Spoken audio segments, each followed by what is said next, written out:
یہ جو ہم پہ کرم ہے نا گنجے شکر کا، یہ دہلی میں جب چلے تھے نا، ابتدائی واقعات ہے، دہلی سے چلے تو ہانسی چلے گئے تھے،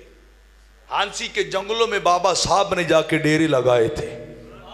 کہ کوئی تیسرا نہ آئے، بس فرید ہو، فرید کا مولا ہو، فرید کا خدا ہو۔ اس طرف ہندوستان میں جب یو پی کے علاقے میں بابا صاحب کی شہرت پھیلی نا، تو لوگوں کا آنا جانا زیادہ ہو گیا،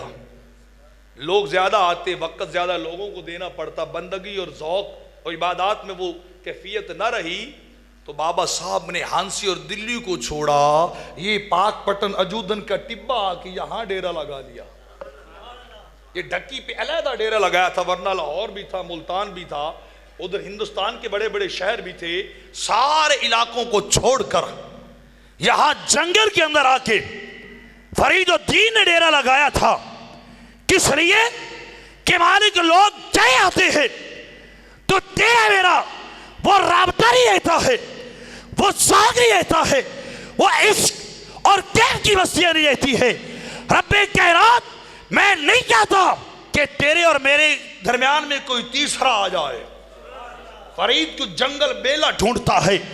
فرید کو تنہائی اور خلوت کی جگہ کو ڈھونڈتا ہے کہ جہاں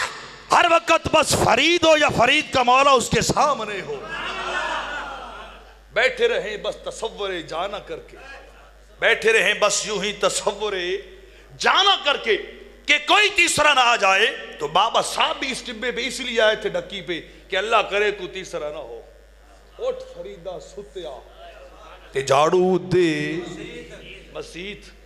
تو ستا رب جاگدا تیری ڈاڑھے نال پریت۔ پریت اس سے لگائی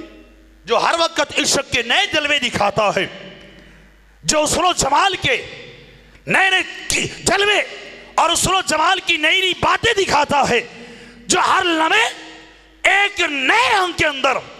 ایک نئے روپ کے اندر آتا ہے۔ فرید کوئی یار کا جلوہ رہ نہ جائے، کوئی یار کا جلوہ رہ نہ جائے، چھوڑ ساری دنیا کو،